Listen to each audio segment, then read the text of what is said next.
After watching the video 10 Strangest Planets, I learned that lots of planets are inhabitable because of there's only a certain area that you can have life in, and that's the Goldilocks zone because if the planets are too close to the sun, then they'll be too hot for life, and if they're too far away, then they'll be too cold.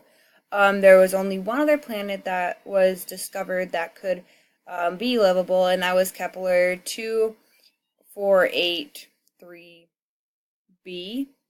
And only one part of the planet would be survivable because that's the only part that's in the Goldilocks zone. Because the planet does not rotate, only part of the planet would be livable. But because it has like a rocky structure, there would be more likelihood that there would be life on those planets. Because it is really similar to Earth.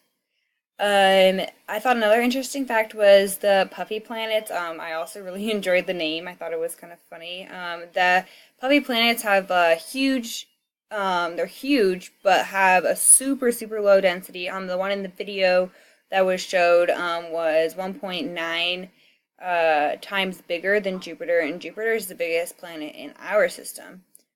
Um, yeah, thank you.